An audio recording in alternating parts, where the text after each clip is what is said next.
I'm from Tokyo, Japan, and grew up in London, England, and Tokyo.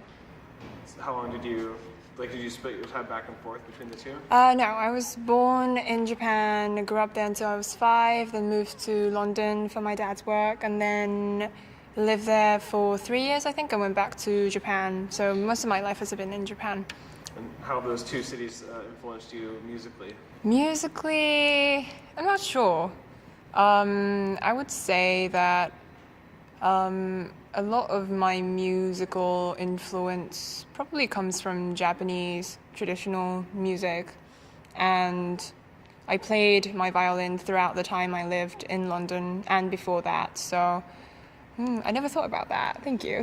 I'll think about it. It's okay. Do you have early childhood memories of music in Tokyo? I was 3. It goes into why I started playing the violin, but my mum asked me what I wanted for my birthday when I was 3. I was turning 4, and I said a violin because I just had this image of an orchestra playing in my head since I was 3. So that's how I got the violin, started playing, and been playing ever since.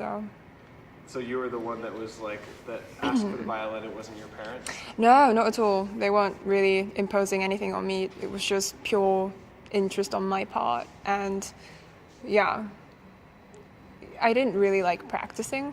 I just liked listening to the sound of it, I think, playing and listening to the sound of it. So yeah, my teacher was always like, you're very you have so much emotional and romanticism, and you just need to practice more on the technique. So that's pretty awesome that you were at that age you wanted to do that yourself. Yeah, I was very expressive, I think. So yeah, it came out that way. How did you know what an orchestra was at that age? Was there something you saw? I think so. I think my parents took me to concerts just out of their interest and not really to kind of instill that in me, but I just went and listened to music a lot and probably saw some stuff on TV, and yeah, I don't remember why, but I just had a very specific, I still remember, a cello player and a violinist in an orchestra. It's like a close-up of them in an orchestra playing, and yeah, so. That's very cool. Do you feel like it came natural to you? Was it something that you easily picked up, or did it take a lot of work? It probably did in the beginning, and it always is, I would say. But since I've been doing it for this long, it's just become part of me. It's an extension of who I am. So now it's effortless, I feel. That's really good. Mm-hmm. Could you maybe just say that statement one more time, just how it's kind of a part of you since you've been doing it for so long? Oh, well, I've been playing it for such a long time now, most of my life now. So it's just become a big part of me, and it's just an extension of who I am and how I express myself. So. Perfect. I think a lot of kids take music lessons when they're younger, especially more traditional instruments, but a lot of them don't continue playing. Why do you feel like it was something that stuck with you? For me, because I wasn't forced to. There was nobody really forcing me to keep doing it, and. So can you start that saying by I think I continued playing because I wasn't forced to? I think I was able to just be passionate and continue playing for all these years because nobody ever really forced it on me, and it was always my choice, and I had the urge to play, and it was available to me, so I was able to just keep on playing and keep on loving it. That's perfect. Yeah. Was there any specific musicians or bands that influenced you from a young age? Definitely.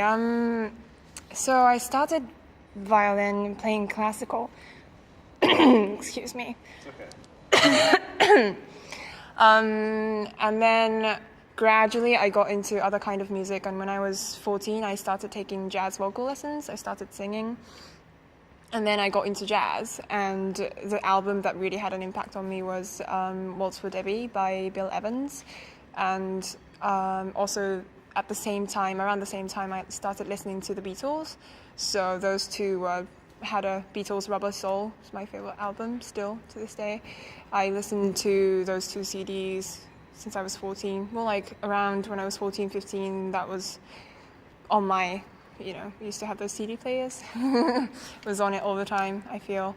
And for me, jazz was such a discovery because being in the classical world for 10 years, I was playing in an orchestra, playing solo, both things, and then it was such an eye-opener that something could be so structured but free and beautiful. So that album, kind of opened up a whole new door for me, that it didn't have to be this written piece that had to be perfect.